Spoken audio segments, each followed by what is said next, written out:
Halo semuanya, dan selamat datang di analisis mendalam kita hari ini. Kita bakal membongkar sebuah dokumen raksasa yang lagi jadi sorotan utama di seluruh negeri. Persidangan kasus dugaan korupsi pengadaan Chromebook yang menyeret mantan Menteri Pendidikan, Kebudayaan, Riset dan Teknologi, Nadiem Makarim. Siapkan fokus kalian, karena anatomi kasus ini jauh lebih kompleks dari yang terlihat di permukaan. Kita semua mikir kasus ini tuh cuma soal markup pengadaan laptop biasa di era pandemi. Tapi data di Litbang Bangsa bilang ini soal yang jauh lebih fundamental. Dugaan benturan kepentingan raksasa teknologi dan pertaruhan masa depan inovasi kebijakan di Indonesia. Data ini menunjukkan inkonsistensi yang cukup major dari berbagai pihak.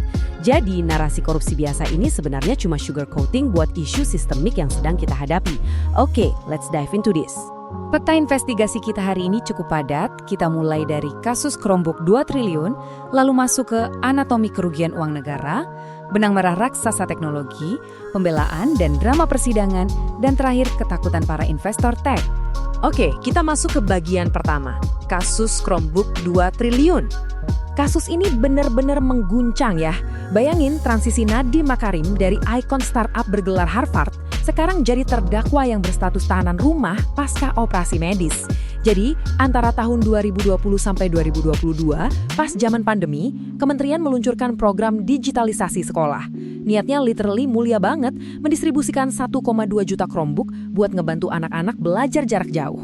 Tapi kebijakan masif ini justru berujung pada plot twist hukum yang luar biasa. Lanjut ke bagian kedua, anatomi kerugian uang negara. Total estimasi kerugian negara yang dituduhkan tuh mencapai angka yang benar-benar mind-blowing. 2,18 triliun rupiah. Ini setara dengan ratusan juta dolar dan ngejadiin ini salah satu kasus pengadaan pendidikan terbesar di sejarah Indonesia. Pertanyaannya, uang sebanyak ini leaknya kemana aja ya? Nah, lapis pertama dari kerugian itu ada di angka 1,56 triliun rupiah. Jaksa ngeklaim kalau angka ini murni berasal dari harga hardware Chromebook itu sendiri yang menurut mereka udah di markup atau digelembungkan secara signifikan sama para vendor. Tapi lapis keduanya ini yang jauh lebih mengejutkan. Sebanyak 44 juta dolar Amerika atau sekitar 621 miliar rupiah dihabisin murni buat lisensi perangkat lunak. Masalahnya di mana? Jaksa menilai pengeluaran ini totally redundant alias nggak ngasih manfaat fungsional apapun buat sekolah-sekolah yang nerima. Dan ini dia bombshell dari dakwaan tersebut. Dari total kerugian triliunan tadi, jaksa menuduh Nadiem memperkaya diri sendiri senilai 809,59 miliar rupiah.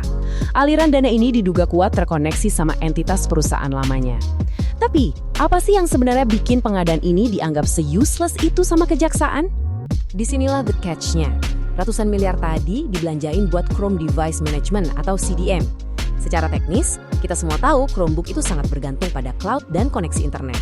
Jaksa berargumen, memaksakan ekosistem ini ke daerah 3T yang notabene blind spot internet adalah sebuah keputusan cacat. Apalagi, laporan riset internal Kementerian tahun 2018 itu sebenarnya udah merekomendasiin OS lain kayak Windows. Tapi, rekomendasi itu diduga kuat diabaikan. Sekarang kita masuk ke bagian ketiga, benang merah raksasa teknologi. Jaksa menelusuri jejak kasus ini mundur ke tahun 2017 dan 2019. Waktu itu Google nyuntikin dana raksasa, sekitar 787 juta dolar kalau diakumulasiin sama entitas lain ke PT AKB, induk Gojek bentukan Nadiem. Terus, di tahun 2019, Nadiem diangkat jadi menteri. Setahun setelahnya, di 2020, kementerian meluncurkan pengadaan Chromebook masif yang secara langsung mengunci ekosistem Google. Bagi jaksa, urutan kejadian ini bukan sekedar koinsidens belaka. Jaksa bahkan pakai istilah strategi concealment atau penyembunyian strategis. Mereka menuduh Nadiem meski secara formal udah mundur dari Gojek pas jadi menteri, dia tetap nempatin orang-orang dekatnya sebagai direktur dan beneficial owners buat ngontrol kebijakan. Tujuannya apa? Buat ngunci sektor pendidikan kita ke dalam monopoli ekosistem Google demi ngamanin investasi miliaran dolar tadi. Sekali lagi, itu narasi dari pihak jaksa ya. Lalu, bagaimana dari sisi sebaliknya? Kita bahas di bagian 4, pembelaan dan drama persidangan. Di persidangan ada 2 mantan bawahan Nadiem yang bersaksi dapat arahan lisan buat milih Chromebook pas acara halal bihalal. Tapi Nadiem ngebantah keras klaim ini, didukung oleh 10 saksi lain di acara yang sama yang bilang gak pernah ada arahan kayak gitu. Nadiem menegaskan dia nggak pernah tanda tangan spesifikasi teknis apapun.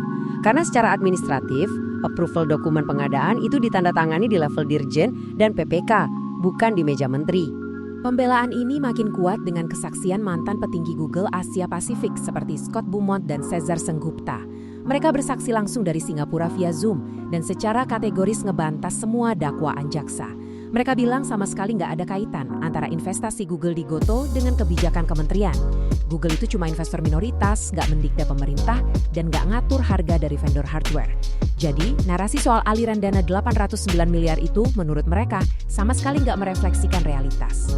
Dan karena ini adalah pengadilan yang nyita perhatian nasional, tentu aja ada dramanya. Suatu hari, Nadiem hadir ke sidang dengan jarum infus terpasang di tangannya. Jaksa penuntut umum langsung bereaksi keras dong. Jaksa ini ngaku sampai membesuk rumah sakit dan berpendapat kalau posisi infus itu nggak sesuai fakta medis, alias cuma upaya cari simpati publik. Jaksa nuduh Nadiem nyiptain opini seolah-olah dia sakit parah, padahal menurut dokter kondisinya normal. Kritik tajam soal jalannya persidangan juga datang dari Rocky Gerung. Dia menilai jaksa udah kelelahan ngerangkai fakta. Menurutnya, mendelegasikan tugas ke tim yang lebih ngerti teknis itu bukan tindakan kriminal. Usaha jaksa memelintir obrolan santai di WhatsApp jadi bukti kejahatan struktural atau istilahnya ngubah chattingan jadi what's wrong, dinilai sebagai logical fallacy yang fatal dalam penalaran hukum. Terakhir, kita masuk ke implikasi besarnya di bagian 5, ketakutan para investor tech. Di luar ruang sidang, kasus ini nyiptain chilling effect yang nyata banget di ekosistem bisnis kita. Dulu Nadiem dilihat sebagai sosok pendobrak birokrasi, tapi sekarang investor asing dan para profesional teknologi justru melihat sebuah massive red flag. Mereka takut kalau kegagalan operasional atau keputusan administratif di level bawah tiba-tiba bisa diseret jadi tuntutan pidana korupsi seumur hidup bagi pucuk pimpinannya. Ini ngebawa kita ke sebuah pertanyaan besar. Kalau setiap inovasi disruptif yang gagal secara operasional, ujung-ujungnya dilihat lewat lensa kriminal, siapa lagi profesional muda yang mau ngabdi di pemerintahan? Apakah birokrasi kita ke depannya bakal lumpuh gara-gara fear of failure? Atau, dari kacamata lain, apakah ini memang cara keras dan perlu buat ngebersihin bentukan kepentingan korporasi privat di tubuh pemerintahan? Ini isu krusial yang absolutely harus kita kawal terus. Terima kasih udah dengerin Explainer hari ini and keep learning!